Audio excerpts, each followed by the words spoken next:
লাখ লাখ কৃষকৰ বাবে আহিল ভাল খবৰ, যিটো লাখ লাখ কৃষকে লাভ কৰিব 22 সংখ্যক কিস্তি। আপুনি যদি 22 নম্বৰ কিস্তিৰ বাবে অপেক্ষাত আছিলে তেনেহ'লে এতিয়াৰ পৰা আপোনালোকৰ অপেক্ষাৰ অন্ত পৰিল। যিহেতু 22 নম্বৰ কিস্তি ৰিলিজ হ'বলৈ গৈ আছে, যিহেতু আজি আপোনালোকে লাভ কৰিব 22 নম্বৰ কিস্তি অৰ্থাৎ 13 মাৰ্চ। তো আপোনালোক যিটো মই আগৰ ভিডিঅ'ত জনাইছিলোঁ 13 মাৰ্চত দিয়া হ'ব বুলি PM কিষাণ আঁচনিৰ 22 নম্বৰ কিস্তি। তো কোনে কোনে লাভ কৰিব আজিৰ এই ভিডিঅ'ত আপোনালোক জনাব গৈ আছোঁ। তো গতিকে ভিডিঅ'টো কোনো স্কিপ নকৰিব, শেষলৈকে চাই থাকিব। তো বলক ভিডিঅ'টো আৰম্ভ কৰোঁ। ৱেলকাম টু মাই চেনেল কুট লাগাছাম।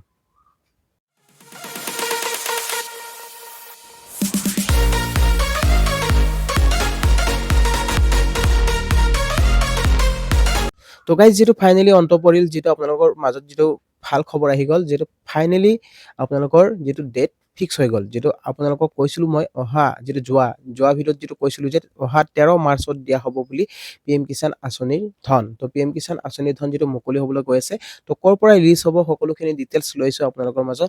তো জনাব গৈ আছোঁ যে নৰেন্দ্ৰ মোদী ডাঙৰীয়া যিটো আজি আহি আছে গুৱাহাটী, তো গুৱাহাটীৰ পৰা যিটো ৰিলিজ কৰিব PM কিষাণ আঁচনিৰ 22 নম্বৰ কিস্তি। যদিহে 22 নম্বৰ কিস্তি আপুনি লাভ কৰিম বুলি ভাবিছে তেনেহ'লে আজি আপুনি লাভ কৰিব এই আঁচনিৰ ধন। 12 বজাৰ লগে লগে আপোনাৰ একাউণ্টত সোমাই যাব যিটো 2000 টকা।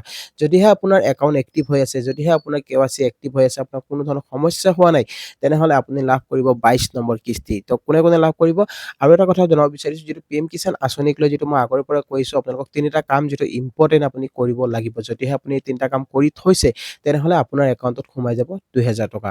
তো 2000 টকা পাবলৈ হ'লে আপুনি আৰু কিছু সময় অপেক্ষাৰ পিছত কৰিব লাগিব, যিটো কিছু সময়ৰ পিছতে আপোনাৰ ধন যিটো আপোনাৰ একাউণ্টত আহি যাব।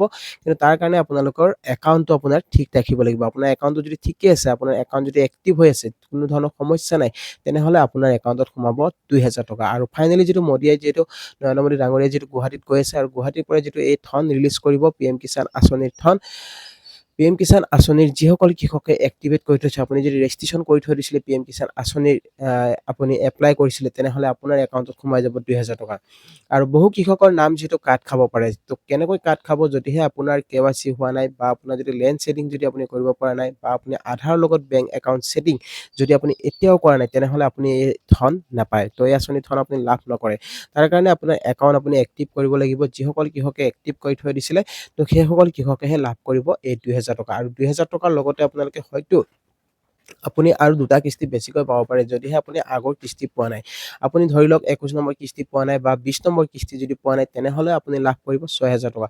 তো কেনেকৈ, ধৰি লওক আপোনাৰ একাউণ্টত সেই পইচাটো অহা নাই, মানে আপোনাৰ যিটো KYC হোৱা নাছিলে বা আপুনি KYCটো এবাৰ নতুনকৈ আপডেট কৰিছে, আপোনাৰ একাউণ্টটো এক্টিভ হৈ গৈছে, আপোনাৰ একাউণ্টটো এতিয়া আপোনাৰ পুৰা এক্টিভ আছে আৰু আপোনাৰ একাউণ্টত কোনো প্ৰব্লেম নাই, তেতিয়াহ'লে আপুনি লাভ কৰিব পাৰে 6000 টকা। তো এনেকৈ যিটো বহু কৃষকে 4000, 6000, 2000 তো এনেকৈ লাভ কৰি আছে। আৰু আপোনাৰ যদি কিস্তিটো ক্লিয়াৰকৈ আপুনি যদি কিস্তি লাভ কৰি আছে, 4 মাহৰ মূৰত যদি আপুনি কিস্তিটো লাভ কৰি আছে, তেনেহ'লে আপুনি এবাৰো সেই 2000 টকা আপুনি লাভ কৰিব। আৰু যদি পেণ্ডিং কিস্তি আছে, তেনেহ'লে আপুনি লাভ কৰিব পাৰে 4000 নতুবা আপুনি 6000। তো কৃষক ভাইসকলৰ বাবে যিটো ভাল খবৰ, লাখ লাখ কৃষকে লাভ কৰিব এই আঁচনিৰ ধন। আৰু নৰেন্দ্ৰ মোদী ডাঙৰীয়াই যিটো গুৱাহাটীৰ পৰা ৰিলিজ কৰিব গৈ আছে PM কিষাণ আঁচনিৰ ধন, 22 নম্বৰ কিস্তি মুকলি কৰিব আজি। যিহেতু মই আগৰ ভিডিঅ'ত আপোনালোকক কৈছিলোঁ যে 13 মাৰ্চত দিয়া হ'ব বুলি। কিছু লোকে যিটো মোক কমেণ্ট কৰি কৈছে যে 13 মাৰ্চত নহয়, যিহেতু নিদিয়ে বা তুমি ফেক বাতৰি, যিটো মই ফেক বাতৰি দিয়া বুলি কয়, কিন্তু ফেক বাতৰি নহয়, আপোনালোকক যিটো মই প্ৰমাণ সহকাৰে দেখুৱালোঁ, যিটো 13 মাৰ্চত দিয়া হ'ব ফাইনেলি PM কিষাণ আঁচনিৰ 22 নম্বৰ কিস্তি। আৰু আজি যিহেতু 13 মাৰ্চ, তো 13 মাৰ্চত যিটো ৰিলিজ হ'বলৈ গৈ আছে, তো আপোনালোকৰ বাবে যিটো ভাল খবৰ, তো আপোনালোকৰ যদি একাউণ্টটো যদি আপুনি এতিয়াই যদি ঠিক কৰি লৈছে, তেনেহ'লে সমস্যা নাই, আপোনাৰ একাউণ্টত সেই 2000 টকাটো আহি যাব। আৰু যিসকল কৃষকে এতিয়াও আপোনালোকে যদি কৰিব পৰা নাই, তেনেহ'লে আপুনি এবাৰ আপুনি PM কিষাণ ষ্টেটাছটো আপুনি গৈ আপুনি চেক কৰিব পাৰে। PM কিষাণ ৱেবছাইটটো আপুনি চাবলৈ হ'লে আপুনি PM কিষাণ ৱেবছাইটত যাব লাগিব, pmkishan.gov.in।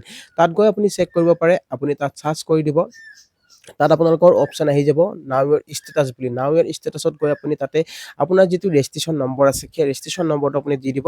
দিয়াৰ পিছত আপুনি চাব আপোনাৰ যিটো PM কিষাণ ষ্টেটাছ আছে, সেই ষ্টেটাছটো আপোনাৰ আহি যাব OTP দিয়াৰ পিছত। যিটো ৰেজিষ্ট্ৰেশ্যন নম্বৰ আছে, সেই নম্বৰত এটা OTP যাব।